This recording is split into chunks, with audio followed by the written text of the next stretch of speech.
प्रिय भक्तगण, आज हम आपको एक कथा का श्रवण करा रहे हूं जो सुनने मात्र से आपके जीवन में सुख, संपत्ति और धन की वर्षा होगी। तो चलिए कथा को प्रारंभ करते हैं। भगवान शिव माता पार्वती से कहते हैं, सच्ची बुद्धिमानी इंसान को हमेशा काम आती है। तब माता पार्वती पूछती हैं, हे देवों के देव महादेव, वह कौन सी बुद्धिमानी है जो इंसान को हमेशा काम आती है? फिर भगवान शिव कहते हैं, हे देवी, आज मैं आपको एक कहानी के माध्यम से बताने जा रहा हूं। कृपया इस कहानी को ध्यान से सुने और देखें। अगर आप यह कहानी सुन रहे हैं तो पूरा सुनिए। इस कथा को आधा अधूरा छोड़कर जाने की गलती मत करिएगा, क्योंकि इस पवित्र कथा को पूरा सुनने से मनचाहा फल की प्राप्ति होगी। इसलिए इस कथा को पूरा सुने। आप शिव भक्त हैं तो भोलेनाथ का अनादर ना करें। तो चलिए कहानी प्रारंभ करते हैं। एक गांव में एक बुजुर्ग सन्यासी रहते थे। वह बहुत ही चतुर और समझदार थे। उसकी बुद्धिमानी की चर्चा दूर दूर तक फैली हुई थी। एक दिन गांव में एक व्यापारी आया। उसने सुना कि इस गांव में एक होशियार बुजुर्ग सन्यासी रहता है। उसने सोचा कि बुजुर्ग सन्यासी की बुद्धिमानी की परीक्षा ली जाए। व्यापारी ने बुजुर्ग सन्यासी के पास जाकर कहा, माई, मैंने सुना है कि आप बहुत होशियार हैं। क्या आप मेरी एक समस्या का हल बता सकते हैं? बुजुर्ग सन्यासी ने मुस्कुराते हुए कहा, बेटा, तुम अपनी समस्या बताओ। यदि मेरे पास उसका हल होगा तो मैं जरूर बताऊंगी। व्यापारी ने कहा, मेरे पास एक थैली में गेहूं के दाने हैं और दूसरी थैली में चावल के दाने। मुझे यह बताओ कि बिना थैलियों को खोले कैसे यह पता लगाया जा सकता है कि किस थैली में क्या है? बुजुर्ग सन्यासी ने कुछ सोचा और फिर हंसते हुए कहा, यह तो बहुत आसान है बेटा। तुम दोनों थैलियों को हिलाओ। जिस थैली में हल्की आवाज आएगी उसमें चावल होंगे, क्योंकि चावल के दाने छोटे और हल्के होते हैं। और जिस थैली में भारी आवाज आएगी उसमें गेहूं होंगे, क्योंकि गेहूं के दाने बड़े और भारी होते हैं। व्यापारी सन्यासी की बुद्धिमानी से बहुत प्रभावित हुआ और उसे धन्यवाद देकर अपने रास्ते चला गया। इस तरह सन्यासी ने अपनी बुद्धिमता से व्यापारी की समस्या का हल कर दिया। व्यापारी के जाने के बाद सन्यासी का सम्मान और भी बढ़ गया। अब गांव के लोग हर छोटी बड़ी समस्या लेकर सन्यासी के पास आने लगे। सन्यासी भी हमेशा खुश होकर सबकी मदद करते थे। कुछ दिन बाद गांव के मुखिया के बेटे की शादी थी। शादी की तैयारियां जोरों पर थीं, लेकिन अचानक गांव के पास की नदी में बाढ़ आ गई। गांव में अफरा तफरी मच गई। गांव वालों को समझ नहीं आ रहा था कि इस समस्या का समाधान कैसे किया जाए। फिर उन्होंने सन्यासी से मदद मांगी। सन्यासी ने सबको शांत रहने को कहा और सोचा कि बाढ़ के पानी को कैसे रोका जाए। थोड़ी देर सोचने के बाद सन्यासी ने गांव वालों को सलाह दी कि वे सब मिलकर एक बांध बनाएं। उसने बताया कि बांध कैसे बनाया जाए और किस सामग्री का उपयोग किया जाए। सभी गांव वालों ने सन्यासी की सलाह मानकर बांध बनाना शुरू किया। गांव वालों ने मिलकर मेहनत की और जल्दी ही बांध बन गया। बांध बनते ही बाढ़ का पानी रुक गया और गांव सुरक्षित हो गया। मुखिया और सभी गांव वाले सन्यासी की तारीफ करने लगे। मुखिया ने सन्यासी से कहा, आपने हमारी बहुत मदद की है। इस गांव के लिए आपका योगदान बहुत बड़ा है। हमें गर्व है कि आप हमारे बीच में हैं। सन्यासी ने मुस्कुराते हुए कहा, मैंने तो बस अपनी समझ का उपयोग किया है। जब हम सब मिलकर किसी काम को करते हैं तो कोई भी समस्या बड़ी नहीं होती। इस घटना के बाद सन्यासी की बुद्धिमानी की चर्चा और भी बढ़ गई। लोग उसकी सलाह मानने लगे और उसका आदर करने लगे। सन्यासी ने भी हमेशा गांव वालों की मदद करने का वादा किया।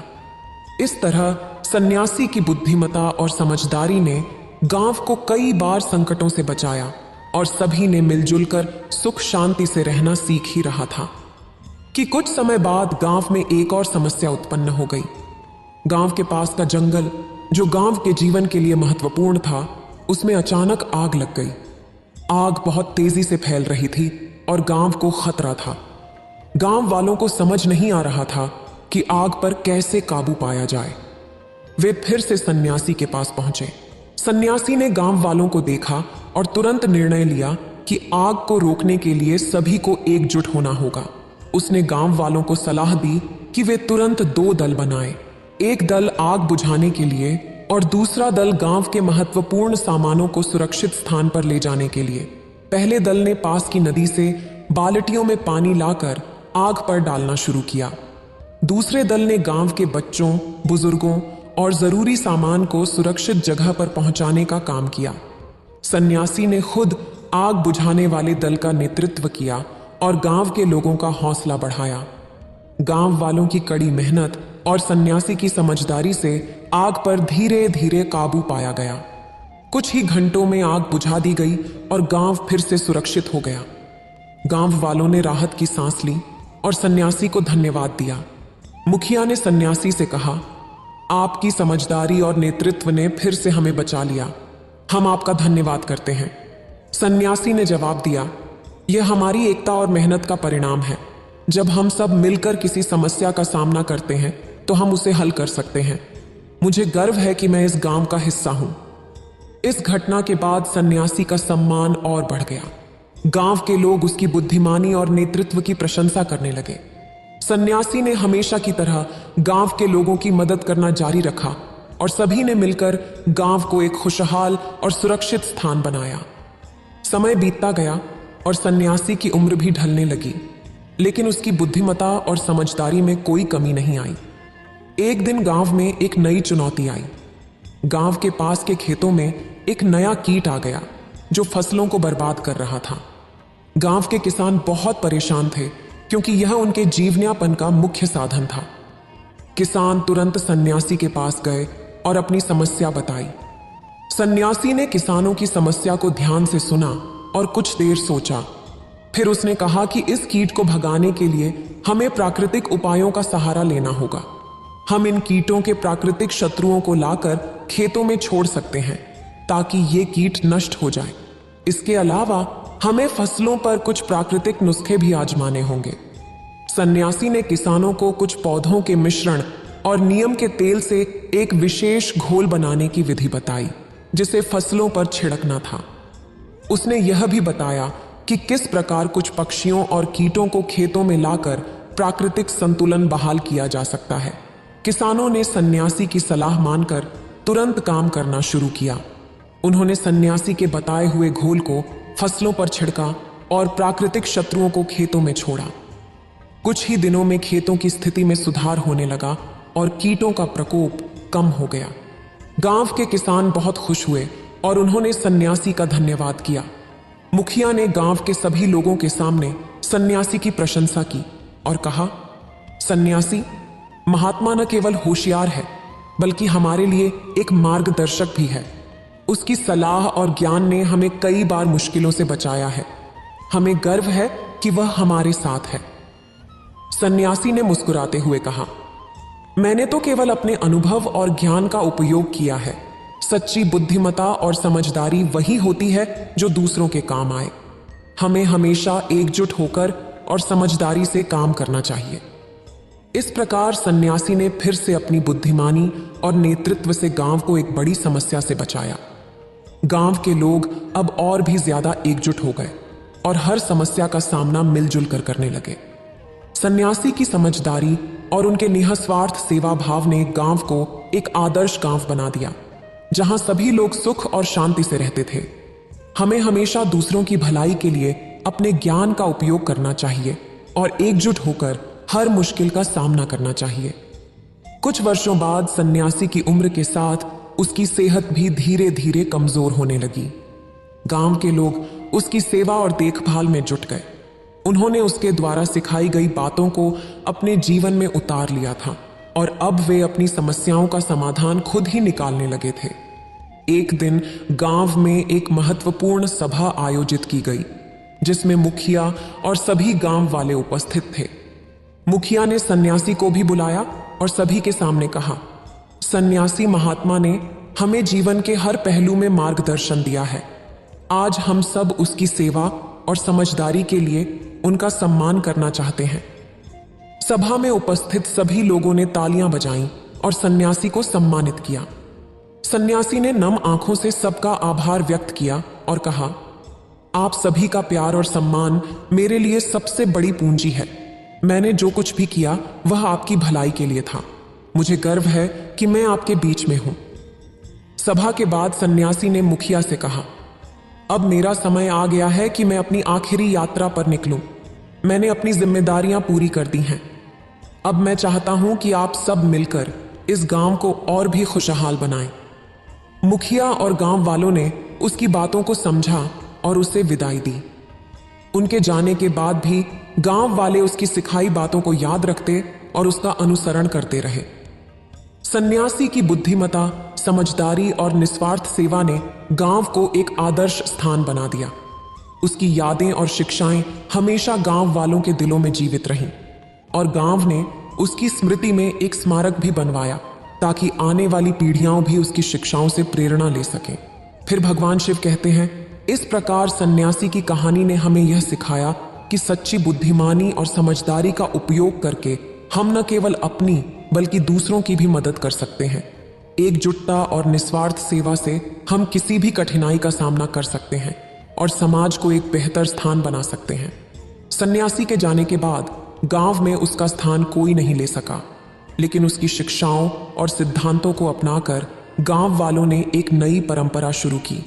गांव में हर साल एक दिन सन्यासी की याद में बुद्धिमानी दिवस मनाया जाने लगा, जहां गांव के लोग एकत्र होकर उसकी कहानियां सुनाते, उसकी शिक्षाओं को याद करते और गांव के विकास के लिए नए नए विचारों पर चर्चा करते। इस बुद्धिमता दिवस पर गांव के बच्चे, युवा और बुजुर्ग सब मिलकर विभिन्न गतिविधियों का आयोजन करते, जिनमें खेती, पर्यावरण संरक्षण, शिक्षा और स्वास्थ्य के बारे में जागरूकता फैलाना शामिल था। फिर भगवान शिव कहते हैं, कहानी का निष्कर्ष यह है कि मुश्किलें चाहे जितनी भी बड़ी क्यों ना हो, अगर इंसान एकजुट होकर और समझदारी से उनका सामना करे तो इंसान किसी भी समस्या का समाधान कर सकते हैं। होशियार और एकजुट लोग मिलकर हमेशा सफलता प्राप्त करते हैं।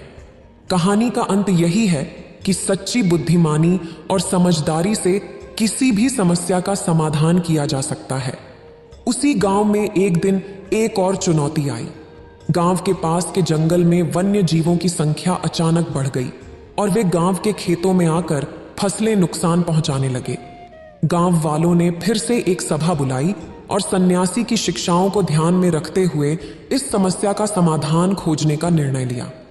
सभा में एक युवा किसान ने सुझाव दिया कि हम सन्यासी की तरह इस समस्या का प्राकृतिक समाधान ढूंढ सकते हैं। हमें जंगल और गांव के बीच एक सुरक्षित बांध बनानी चाहिए ताकि वन्य जीव गांव में ना आ सके। इसके अलावा हमें वन्य जीवों के लिए जंगल में ही पर्याप्त भोजन और पानी की व्यवस्था करनी चाहिए ताकि वे गांव की ओर न आएं। गांव वालों ने इस सुझाव को सहमति दी और मिलजुल कर काम करना शुरू किया। उन्होंने जंगल और गांव के बीच एक मजबूत बांध बनाई और जंगल में वन्य जीवों के लिए तालाब और भोजन की व्यवस्था की। कुछ ही दिनों में वन्य जीवों का गांव में आना कम हो गया और गांव के खेत सुरक्षित हो गए। इस घटना के बाद गांव वाले और भी ज्यादा प्रेरित हो गए। उन्होंने महसूस किया कि सन्यासी की शिक्षाएं आज भी उतनी ही महत्वपूर्ण हैं और उनका पालन करने से वे हर समस्या का समाधान पा सकते हैं। गांव में एकता और सहयोग की भावना और भी मजबूत हो गई। इस प्रकार सन्यासी की यादें और उसकी शिक्षाएं गांव के हर व्यक्ति के दिल में जीवित रहीं। उसके द्वारा दिखाए गए मार्ग पर चलकर गांव ने अपने विकास की नई ऊंचाइयों को छुआ और एक आदर्श गांव के रूप में जाना जाने लगा। गांव के लोग हमेशा एकजुट होकर हर समस्या का सामना करते और सन्यासी के सिद्धांतों का पालन करते रहे, जिससे उनका जीवन सुख और शांति से भरा रहा। भगवान शिव कहते हैं, सच्ची बुद्धिमान और समझदारी से न केवल वर्तमान समस्याओं का समाधान किया जा सकता है, बल्कि आने वाली पीढ़ियों के लिए भी एक बेहतर और सुरक्षित भविष्य का निर्माण किया जा सकता है। समय के साथ गांव एक उदाहरण बन गया कि कैसे एकता, समझदारी और सही मार्गदर्शन से हर समस्या का हल निकाला जा सकता है। एक साल बुद्धिमता दिवस के अवसर पर गांव में एक बहुत ही खास मेहमान आया। वह मेहमान एक विद्वान था जिसने सन्यासी की कहानियों और गांव की सफलताओं के बारे में सुना था। उसने सोचा कि वह गांव के लोगों से मिलकर उनकी जीवन शैली और उनके कार्यों के बारे में जान सके और उनसे कुछ सीख सके। विद्वान ने गांव वालों से कहा, मैंने आपके सन्यासी की कहानियों के बारे में बहुत कुछ सुना है। मैं देखना चाहता हूं कि आप लोगों ने उसकी शिक्षाओं को कैसे अपने जीवन में उतारा है। गांव वालों ने विद्वान का दिल से स्वागत किया और उसे गांव में घुमाने ले गए। उन्होंने दिखाया कि कैसे वे खेती में प्राकृतिक तरीकों का उपयोग करते हैं, कैसे उन्होंने जंगल और गांव के बीच एक मजबूत बांध बनाई है और कैसे वे पर्यावरण की सुरक्षा के लिए काम कर रहे हैं। विद्वान ने गांव के बच्चों से भी बातचीत की और पाया कि वे भी सन्यासी की शिक्षा को ध्यान में रखते हुए अपने जीवन को संवार रहे हैं।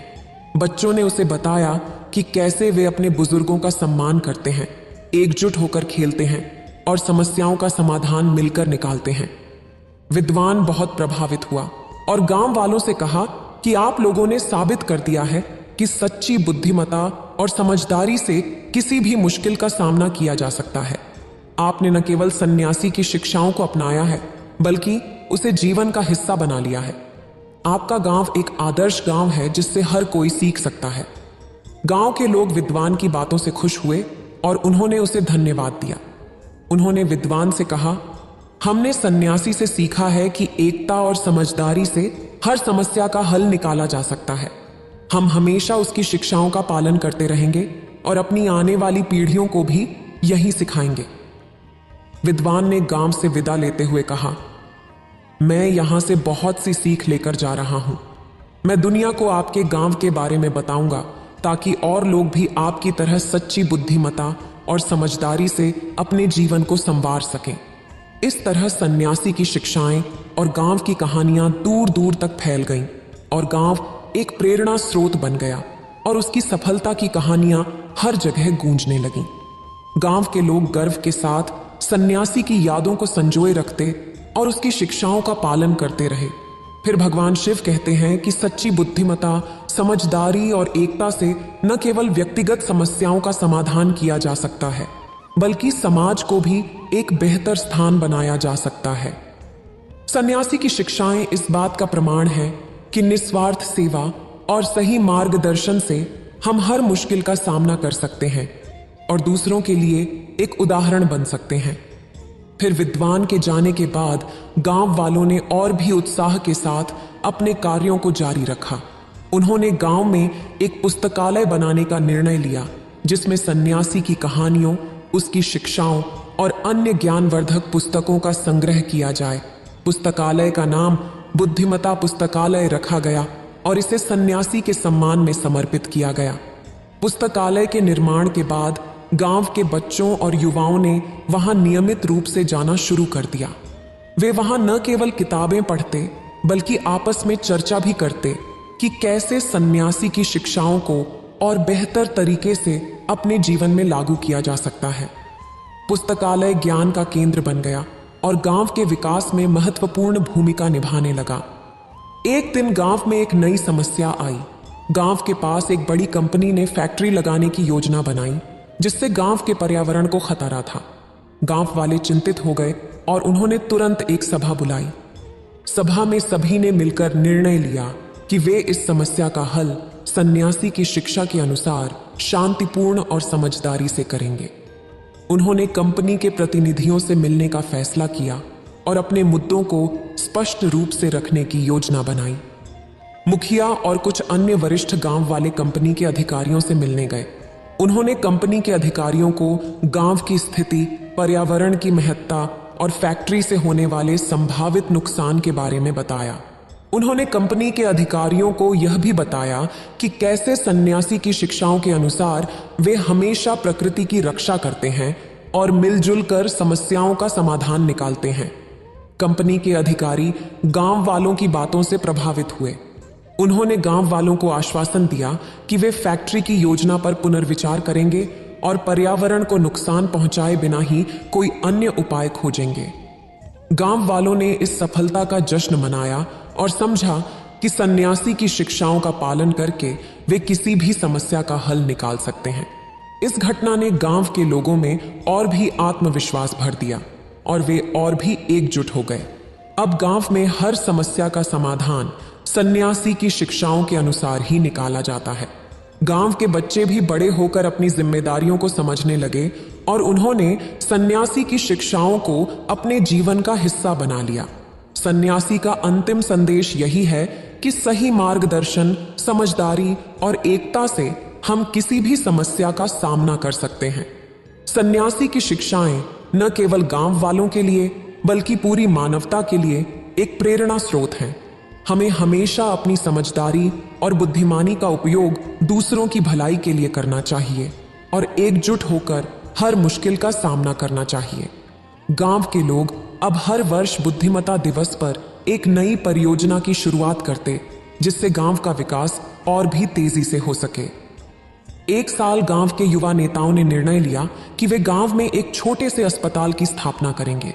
इस निर्णय से सभी गांव वाले बहुत खुश हुए, क्योंकि इससे गांव के लोगों को बेहतर स्वास्थ्य सेवाएं मिल सकेंगी। गांव के लोगों ने मिलकर काम करना शुरू किया। किसी ने अस्पताल के लिए जमीन दान दी, किसी ने निर्माण सामग्री उपलब्ध कराई और गांव के सभी लोग श्रमदान करने के लिए तैयार हो गए। सभी ने मिलकर दिन रात मेहनत की और जल्दी ही अस्पताल बनकर तैयार हो गया। अस्पताल के उद्घाटन के दिन गांव के मुखिया ने सभा बुलाई। उन्होंने कहा, हमारी सन्यासी की शिक्षाओं के कारण ही आज हम इस मुकाम तक पहुंच पाए हैं। उसकी बुद्धिमता और समझदारी ने हमें सिखाया कि एकता और सहयोग से हम किसी भी मुश्किल को पार कर सकते हैं। अस्पताल के उद्घाटन के बाद गांव के लोग नियमित रूप से वहां स्वास्थ्य जांच कराने लगे। अस्पताल में एक डॉक्टर और नर्स की व्यवस्था की गई थी, जो गांव वालों की देखभाल करते थे। धीरे धीरे गांव का स्वास्थ्य स्तर भी सुधारने लगा। एक दिन गांव में एक नई समस्या उत्पन्न हुई। गांव के पास की नदी का पानी सूखने लगा और गांव वालों को पानी की कमी का सामना करना पड़ा। पानी की कमी से खेती भी प्रभावित होने लगी। गांव के लोग चिंतित हो गए और उन्होंने फिर से एक सभा बुलाई। सभा में सभी ने मिलकर चर्चा की और निर्णय लिया कि वे सन्यासी की शिक्षा के अनुसार इस समस्या का समाधान खोजेंगे। एक युवा किसान ने सुझाव दिया, हम नदी के पानी को संरक्षित करने के लिए एक वर्षा जल संग्रहण प्रणाली बना सकते हैं। इसके साथ ही हमें वृक्षारोपण करना चाहिए ताकि जल स्तर बढ़ सके। गांव वालों ने इस सुझाव को स्वीकार किया और तुरंत काम में जुट गए। उन्होंने गांव में जगह जगह वर्षा जल संग्रहण प्रणाली बनाई और बड़े पैमाने पर वृक्षारोपण अभियान चलाया। कुछ ही समय में गांव का जलस्तर सुधारने लगा और नदी में पानी वापस आ गया। इस सफलता ने गांव वालों को और भी प्रेरित किया। उन्होंने महसूस किया कि सन्यासी की शिक्षाएं उनके जीवन का अभिन्न हिस्सा बन गई हैं और वे हर समस्या का समाधान मिलजुल कर निकाल सकते हैं। गांव ने अपनी एकता, समझदारी और बुद्धिमता से एक बार फिर सिद्ध कर दिया कि सच्ची बुद्धिमानी से हर मुश्किल को हल किया जा सकता है। सन्यासी की शिक्षाएं और उसकी यादें गांव वालों के दिलों में हमेशा जीवित रहीं। वे उसकी दिखाए मार्ग पर चलकर न केवल अपनी समस्याओं का समाधान करते रहे, बल्कि अपने गांव को एक आदर्श स्थान बना दिया। सन्यासी की शिक्षाएं हमें यह सिखाती हैं कि सही मार्गदर्शन, एकता और समझदारी से हम हर मुश्किल का सामना कर सकते हैं और समाज को एक बेहतर स्थान बना सकते हैं। उसी गांव में एक दयालु गरीब ब्राह्मण श्रीधर रहता था। वह गांव में भिक्षा मांगकर अपना गुजारा करता था। एक दिन वह कुछ बासी रोटियां लेकर अपनी झोपड़ी में आता है। तभी उसकी पत्नी उन रोटियों को देखते ही बोलती है, पत्नी, अरे रे, ये क्या, तुम आज भी ये बासी रोटियां लेकर आ गए। मुझे फिर से ये बासी रोटियां ही खानी पड़ेंगी। हाय हाय, पूरा दिन गांव में भिक्षा मांगकर भी तुम ये बासी रोटियां लेकर आए हो।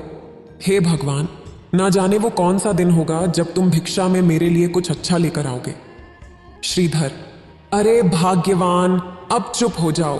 गांव वाले भिक्षा में जो भी देते हैं वही मैं तुम्हारे लिए लाता हूं। अब तुम ही बताओ मैं क्या करूं। पत्नी, अरे चुप करो तुम, जब भी देखो बस यही बोलते हो। आखिर कब तक खाऊं मैं ये बासी रोटियां? देखो, अगर सुबह भिक्षा में मेरे लिए कुछ अच्छा नहीं लाए तो अच्छा नहीं होगा। हाँ, बता देती हूं। बेचारा श्रीधर अपनी पत्नी की ऐसी बातें सुनकर बहुत दुखी हो जाता है। अगली सुबह श्रीधर फिर से गांव में किसी के द्वार पर भिक्षा मांगने जाता है। श्रीधर, अरे कोई है? भिक्षा दे दो, भिक्षा दे दो, मुझ गरीब ब्राह्मण को भिक्षा दो। तभी एक साधु अपनी झोपड़ी से निकलकर उसके सामने आता है। साधु, अरे कौन हो तुम? देखने से तो भिक्षु नजर आ रहे हो, लेकिन मैं तुम्हें क्या दे सकती हूं भला? मेरे घर में तो बस कुछ चावल के दाने ही हैं बेटा, उसमें तो तुम्हारा पेट भी नहीं भरेगा। श्रीधर, अरे नहीं नहीं बाबा, मैं ज्यादा की अपेक्षा तो कभी नहीं करता हूं। तुम्हारे घर में जो भी थोड़े चावल हैं वही मुझे दे दीजिए, मैं उन्हीं से अपना पेट भर लूंगा। सन्यासी, अच्छा ठीक है बेटा, मैं अभी लेकर आता हूं। वो चावल के दाने लेने गई और फिर श्रीधर को दे देता है। श्रीधर, बहुत बहुत धन्यवाद बाबा। अच्छा, अब मैं चलता हूं, मेरी पत्नी मेरी राह देख रही होगी। रास्ते में श्रीधर सोचता है, आज तो मैं अपनी पत्नी को ये चावल ले जाकर दूंगा, बेचारी बासी रोटी खा खा कर ऊब गई है, आज तो खुश हो जाएगी। श्रीधर अपनी झोपड़ी में जाता है। पत्नी, अरे आ गए तुम, इतनी देर कर दी आज तुमने आने में, मैं कब से तुम्हारी राह देख रही थी। आज भिक्षा में क्या लाए हो, क्या आज भी बासी रोटी उठा लाए हो। श्रीधर, अरे भाग्यवान, ये देखो आज भिक्षा में मैं तुम्हारे लिए चावल के दाने लेकर आया हूं, आज इन्हें ही पकाकर भोजन बना लो। पत्नी, अरे सिर्फ ये थोड़े से चावल के दाने, इतने में क्या होगा, तुम्हें तो गांव में भिक्षा भी मांगनी नहीं आती, जो कोई भिक्षा में जो भी देता है उसे ही लेकर आ जाते हो। इस गांव में तुम्हारी तरह और भी भिक्षु हैं, खूब झोली भर भर कर भिक्षा लाते हैं, और एक तुम हो। लेकिन तुम्हें तो कुछ कहना ही बेकार है, अब मुझे ये चावल के दाने ही बनाने पड़ेंगे भोजन में। मेरी तो किस्मत ही फूट गई तुमसे शादी करके। उसके बाद वो चावल बना देती है और उन्हें लेकर श्रीधर के पास आती है। पत्नी, ये लो भोजन कर लो। श्रीधर देखता है कि थाली में सिर्फ थोड़े से चावल के दाने हैं। श्रीधर, अरे भाग्यवान, ये तो मैं तुम्हारे लिए लाया हूं, मैं भोजन नहीं करूंगा, इन्हें तुम ही खा लो। मुझे तो भिक्षा में आज भोजन मिल गया था तो मैंने वही खा लिया है, इसे तुम ही खा लो भाग्यवान। पत्नी, अच्छा तो तुम भिक्षा से प्राप्त भोजन करके आए हो, वाह, खुद भोजन करके आए हो और मेरे लिए थोड़े से चावल के दाने लाए हो। न जाने कब वो दिन आएगा जब आप मेरे लिए कुछ अच्छा और बहुत सारा भोजन लेकर आएंगे। हाँ, अब आपको कहाँ आवश्यकता होगी इस भोजन की। खैर जाने दीजिए, अब मैं ही इन्हें खा लेती हूं। जिसके बाद वो थाली के सारे चावल खा लेती है। श्रीधर चुपचाप खड़ा उसे देखता रहता है। थोड़ी देर बाद श्रीधर फिर से गांव की तरफ भिक्षा मांगने निकलता है और फिर से उस साधु के द्वार पर भिक्षा मांगने जाता है। श्रीधर, भिक्षा देही भिक्षा देही। साधु, कौन? अच्छा तू फिर से आ गया, लेकिन बेटा मेरे पास तो आज खुद के लिए भी कुछ नहीं है, मैं तो खुद भूख से मरा जा रहा हूं, मैं तुझे कहां से दूंगी बेटा। श्रीधर, अरे बाबा ये आप क्या बोल रहे हो, क्या आपने कुछ भी नहीं खाया है। श्रीधर अपने झोले में देखता है और उसमें बासी रोटी पड़ी होती है। श्रीधर, बाबा मेरे पास तुम्हें देने के लिए और तो कुछ नहीं है सिवाय इस बासी रोटी के, तुम इसे ही खाकर अपनी भूख मिटा लो। साधु, अरे हाँ बेटा, मुझे तो बहुत जोरों की भूख लगी है, ला दे यही बासी रोटी मुझे दे दे। श्रीधर बासी रोटी साधु को दे देता है। साधु बड़े चाव से बासी रोटी खा लेती है। साधु, अरे वाह बेटा, तेरी बासी रोटी खाकर तो मेरी आत्मा को शांति मिल गई, तू एक नेक दिल इंसान है। आज तूने अपनी बासी रोटी से ही सही लेकिन मेरी भूख मिटा दी। बेटा मैं तुझे कुछ देना चाहता हूं, तू रुक, मैं अभी आया। साधु एक छोटा सा संदूक लेकर आता है और उसमें से एक चमकता हुआ मोर पंख निकालकर श्रीधर को देता है। साधु, ये ले बेटा, ये जादुई मोर पंख मैं तुझे देना चाहता हूं। ये कोई साधारण मोर पंख नहीं है बेटा, इससे कोई भी एक इच्छा बोलोगे तो वो अवश्य पूरी होगी। अब मैं तो बहुत बूढ़ा हो चुका हूं, मेरा तो कोई इच्छा ही नहीं रहा, लेकिन मैं ये तुम्हें देना चाहता हूं। इस जादुई पंख से तुम अपनी एक इच्छा पूरी कर सकते हो। श्रीधर, क्या सच में बाबा, तुम सच बोल रही हो? अगर ऐसा है तो मैं ये जादुई पंख अपनी पत्नी को दूंगा। आज तक मैं अपनी पत्नी को कुछ भी नहीं दे पाया हूं, इस जादुई पंख को पाकर वो बहुत खुश हो जाएगी। हाँ अच्छा बाबा, अब मैं चलता हूं। साधु ने कहा, ठीक है बेटा, जैसी तेरी मर्जी। इसके बाद श्रीधर जादुई पंखे के साथ जंगल के रास्ते से अपने घर जा रहा था। तभी उसने देखा कि जंगल में एक आदमी बहुत बुरी हालत में बैठा रो रहा है। उसके रोने की आवाज सुनकर श्रीधर उसके पास गया और पूछा, कौन हो तुम और रो क्यों रहे हो? आखिर क्या बात है? क्या कोई परेशानी है? बताओ, मुझे तुम रो क्यों रहे हो? उस आदमी ने कहा, मैं सेवक हूं, मैं घोर परेशानी में हूं, मैं मरने वाला हूं, मुझे नहीं लगता कि अब मैं जिंदा बच सकूंगा भाई। उसकी ये बात सुनकर श्रीधर हैरान हो गया और पूछा, ये तुम क्या कह रहे हो? कौन हो तुम? और आखिर तुम क्यों मरने वाले हो? बताओ मुझे, क्या हुआ है तुम्हारे साथ? सेवक ने कहा, मैं पड़ोसी राज्य का मंत्री सेवक हूं। कल सुबह मेरे जीवन की आखिरी सुबह होगी। मुझे मृत्यु दंड की सजा सुनाई गई है। मेरा जीवन समाप्त होने को है। अगर मैंने जल्द से जल्द राजा की इच्छा पूरी नहीं की तो वो मुझे मृत्यु दंड दे देंगे। श्रीधर ने पूछा, मृत्यु दंड? लेकिन क्यों? क्या इच्छा है राजा की? बताइए मुझे। सेवक ने कहा, राजा की पत्नी और हमारी महारानी को एक बीमारी हो गई है। महारानी राजा की प्रिय रानी है और पूरे राज्य में सबसे सुंदर स्त्री भी। लेकिन कुछ दिनों से उन्हें एक ऐसी बीमारी ने घेर लिया है जिसकी वजह से उनके पूरे शरीर पर बहुत ही भद्दे और खराब दिखने वाले निशान हो गए हैं, जिसकी वजह से अब वो बहुत क्रूर नजर आती हैं। दरबार में कई वैद्य बुलाए गए, लेकिन किसी के पास रानी की इस बीमारी का इलाज नहीं मिला। इसीलिए राजा ने मुझे आदेश दिया है कि अगर मैंने जल्द से जल्द उस वैद्य को नहीं ढूंढा जिसके पास रानी की इस बीमारी का इलाज हो, तो वे मुझे मृत्यु दंड देंगे। श्रीधर, अरे आप चिंता न करें, आपकी समस्या का समाधान मेरे पास है। आप मुझे अपने राजा के महल ले चलें। सेवक, ठीक है, चलो मेरे साथ, लेकिन तुम्हें वैद्य के भेष में ही राजा के पास चलना होगा। अगर राजा को पता चला कि तुम कोई वैद्य नहीं बल्कि एक साधारण भिक्षु हो तो राजा को बिल्कुल भी उचित नहीं लगेगा। इसके बाद श्रीधर एक भिक्षु से वैद्य के वस्त्र धारण कर लेता है और मंत्री सेवक के साथ राजा के महल पहुंचता है, जहां राजा का दरबार लगा होता है। सेवक, महाराज की जय हो। महाराज, मैं महारानी के उपचार के लिए वैद्य जी को ले आया हूं। ये देखिए महाराज, ये बहुत ही प्रसिद्ध वैद्य जी हैं जिन्हें मैं दूसरे राज्य से अपने साथ लेकर आया हूं।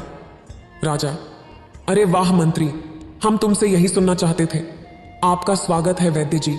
अब जल्दी चलिए और हमारी प्रिय रानी की बीमारी को ठीक कर दीजिए।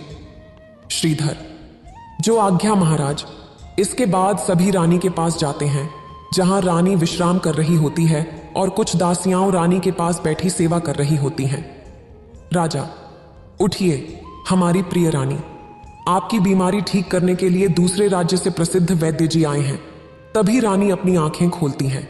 रानी के पूरे चेहरे और हाथ पर बहुत ही अजीब और खराब दिखने वाले भद्दे निशान होते हैं, जिससे वह बहुत डरावनी दिख रही होती है। रानी कहती है, नहीं महाराज, मैं किसी को अपना चेहरा नहीं दिखाऊंगी। देखिए तो कितनी कुरूप दिख रही हूं मैं। नहीं, मैं नहीं दिखाऊंगी अपना चेहरा। राजा कहते हैं, रानी, तुम मेरी प्रिय हो। ये तुम क्या बोल रही हो? देखो, वैद्य जी आए हैं, ये अवश्य ही तुम्हारी बीमारी को ठीक कर देंगे। श्रीधर रानी के शरीर के सारे अजीब और भद्दे निशान देखता है और थोड़ा हैरान हो जाता है। इसके बाद श्रीधर साधु बाबा का दिया हुआ जादुई पंख अपने हाथ में लेता है। तभी उसे याद आता है कि बाबा ने कहा था, इस जादुई पंख से कोई एक इच्छा पूरी की जा सकती है। श्रीधर कहता है, हे जादुई पंख, मेरी इच्छा है कि तुम रानी की ये भद्दे निशान दिखने वाली बीमारी ठीक कर दो।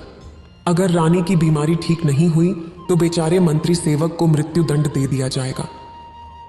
जैसे ही श्रीधर जादुई पंख को रानी के मुख पर रखता है, अचानक देखते ही देखते काफी तेज रोशनी होती है और रानी के सारे भद्दे और खराब दिखने वाले निशान गायब हो जाते हैं। यह देखकर सभी बहुत खुश हो जाते हैं। रानी कहती है, महाराज देखिए, मैं एकदम ठीक हो गई हूं। देखिए, मेरा चेहरा पहले की तरह चमक रहा है। देखिए ना महाराज, हाय हाय वाह वाह, मैं फिर से सुंदर हो गई हूं। मैं सुंदर हो गई हूं। राजा, हाँ हमारी प्रिय रानी, हम देख सकते हैं कि तुम्हारा रूप पहले की ही तरह चमक रहा है। वाकई यह हमारे लिए बहुत खुशी की बात है।